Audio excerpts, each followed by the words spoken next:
Welcome back to the channel.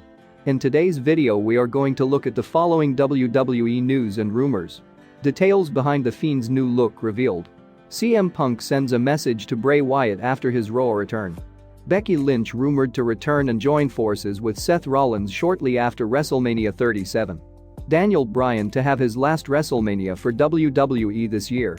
Don't forget to drop a like and subscribe for more wrestling content. Bryan's WWE career is winding down, and he has made no secret of it. Revealing that he would prefer to transition into a part-time superstar, the multi-time world champion doesn't seem sure about how long he has left in the tank.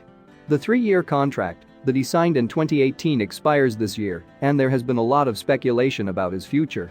While a jump to AEW seems uncertain, Dave Meltzer revealed on the Wrestling Observer newsletter that Bryan is possibly considering WrestleMania 37 to be his last for WWE. Bryan said that this very well could be his last WrestleMania.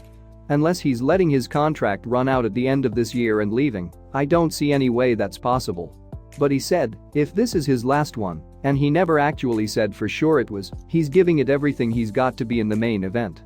As you can see, the speculation is that he won't have his last WrestleMania, but that it's a large possibility.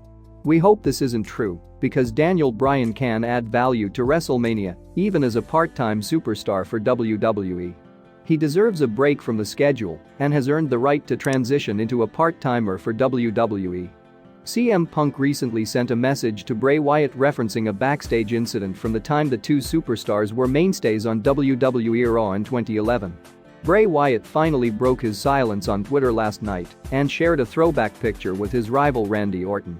The picture is from early 2011, when Orton was feuding with the Nexus and hit a punt kick on Bray, then known as Husky Harris, in the middle of the ring. CM Punk recalled warning Orton not to put Harris down with a punt kick, but to no avail. The Viper hit the devastating move on Harris and fled the spot before Punk and Nexus could hit the ring. The initiation that CM Punk is referencing saw several members of Nexus taking turns whipping Husky Harris. Punk was last to whip Harris and he didn't hold back one bit. Punk kept beating Harris with a whip until he got tired of doing it. Heath Slater and Justin Gabriel could be seen feeling disgusted over Punk's act. CM Punk was engaged in a full-fledged feud with Randy Orton at the time, and it culminated in a big singles match at WrestleMania 27. Punk failed to beat Orton at the show of shows after being hit with a thunderous RKO.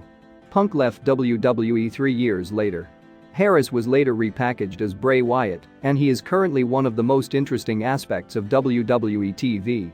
Becky Lynch has been away from WWE TV for almost a year now.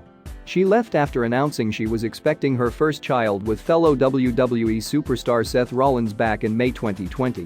The former Raw Women's Champion was then forced to relinquish her championship to Asuka before heading off on maternity leave. The man then announced the arrival of her daughter, Rue, back in December, before Seth Rollins made his return to the company as part of the Royal Rumble match earlier this year. Whilst Rollins has integrated himself back into the SmackDown roster and is preparing for a WrestleMania match with former friend Cesaro, the WWE Universe still awaits the return of Becky Lynch. WWE has several different options when it comes to bringing the man back to the WWE Universe. Becky Lynch wasn't drafted to a specific brand as part of the latest WWE draft. This means that WWE has the option of sending Lynch to either SmackDown or Raw when she is ready to make her official return. Lynch was the first ever SmackDown Women's Champion and had some incredible moments in her career on the SmackDown brand. It was whilst working over on the Blue brand that she became the man after SmackDown back in 2018. At present, aside from the Women's Championship picture, the SmackDown women's locker room could do with the boost that Becky Lynch would bring.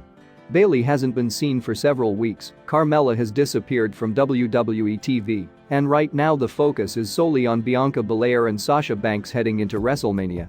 Becky Lynch was once the savior of the SmackDown women's division. It's easy to see the Irish lasskicker lacing up her boots and heading over to SmackDown once again in order to dish out some punishment.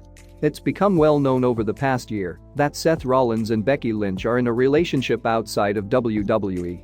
The rumors of the two joining forces are hitting up again as fans are starting to believe that Becky Lynch's return is just around the corner. The couple worked together in the fall of 2019 and were able to come out on top in an intergender winner-takes-all match against Baron Corbin and Lacey Evans at Extreme Rules.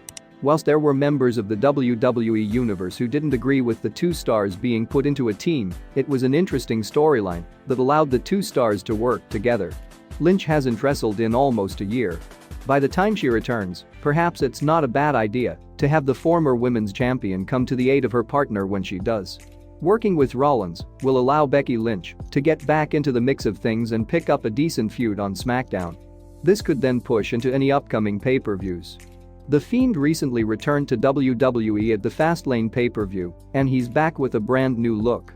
During Alexa Bliss and Randy Orton's intergender clash at Fastlane, the Fiend emerged from the ring with a burned and disfigured appearance. In addition to the mask, his new attire has drawn comparisons to characters from classic horror films. These comparisons make sense, as the entire project was supervised by legendary SFX makeup artist Tom Savini. Among his various notable achievements, Savini has worked on iconic films such as Dawn of the Dead, 1978, Friday the 13th, 1980, and Day of the Dead, 1985. SFX makeup artist Jason Baker recently took to Twitter to reveal the names of all the artists who were involved in creating the Fiend's new look. Baker specifically helped out in the sculpting and painting process. Jason Baker has collaborated with Bray Wyatt in the past. He helped create the Fiend's previous mask, the Firefly Funhouse puppets, and the character's trademark lantern as well. On IMDb, Baker has various behind-the-scenes credits for WWE Raw, SmackDown, and a few WrestleMania events from the past decade. Last year, Wyatt also mentioned the possibility of a Fiend-themed horror film by tagging Baker on Twitter. During the latest edition of Monday Night Raw, Randy Orton wished to confront the Fiend. Orton's wish was granted by Alexa Bliss, who warned him about the consequences. Using her mysterious Pandora's box, Bliss summoned the Fiend to appear during the segment. As the Fiend stood in the ring, Orton produced a gas can from a concealed bag to set Bray Wyatt's alter ego on fire once again. The Viper even delivered an RKO to the Fiend, but Bliss distracted him from the task at hand. As a result, the Fiend eventually stood up and unleashed his wrath on Orton. He used a mandible claw and a Sister Abigail maneuver to put down his longtime rival. WWE Raw's demonic duo celebrated Randy Orton's downfall at the end of the episode. Alexa Bliss also pointed towards the WrestleMania logo, as WWE soon confirmed that the Fiend will wrestle the Viper at the show of shows. What are your thoughts on the Fiend's new look? Let us know in the comments section below.